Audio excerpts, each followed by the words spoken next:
Pembroke was the second dorm that was built on campus. It was built right in front of what originally was the Bear House for the Ackland estate.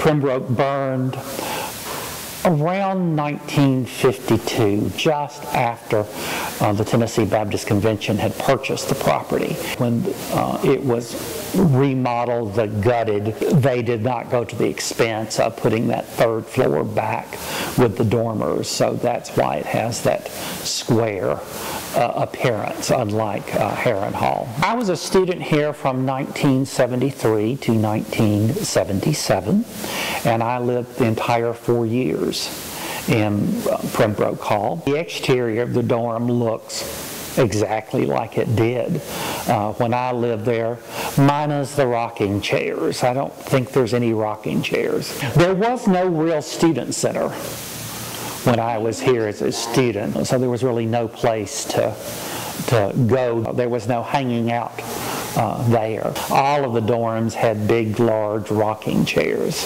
on them at that point, wooden rocking chairs, sort of like you see on the front porch of Cracker Barrel. That was always a place to hang out. You would talk classes, other people on campus, other activities on campus, professors, other students in classes, sort of the thing that I think people talk about today.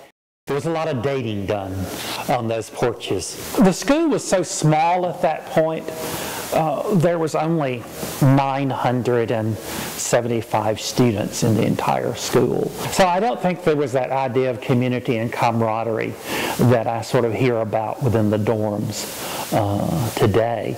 From what I hear, there seems to be a real sense of community in that dorm. The community is vibrant, it's unique.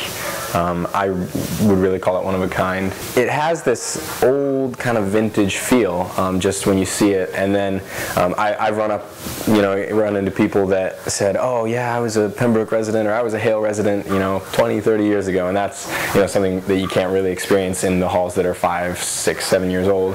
What I enjoy the most about living in Pembroke is probably just the closeness with all the guys, and there's an accountability and just really that camaraderie that you feel with the guys around you. A huge part of what made me want to be back in Pembroke was my RA's freshman year and all the stuff that they did for me to make that freshman year experience so great and so unique.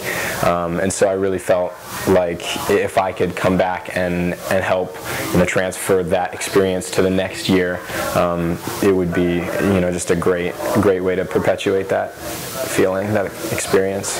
Pembroke's legacy in the past has kind of just been wild and crazy. You never know what's going to happen with Pembroke guys, and there's been some negative perception in the past. I think the more recent groups of guys have been doing a good job, the RAs and students alike, of shaping that perception into more of a passion, and I think that's something that we're really striving for.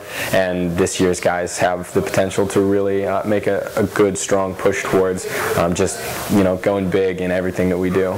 Immediately, my RAs were like, this is going to be a special year. You don't understand it yet, but you will.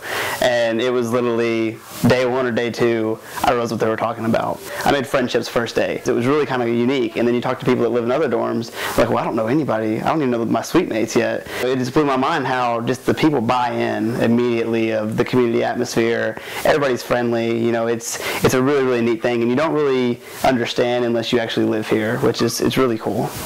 Usually those buildings are sort of the physical touchstones that gives us a sense of going back to a place that we hold dear, a place that we feel like we belong to, and it is buildings that often give us that sense of place.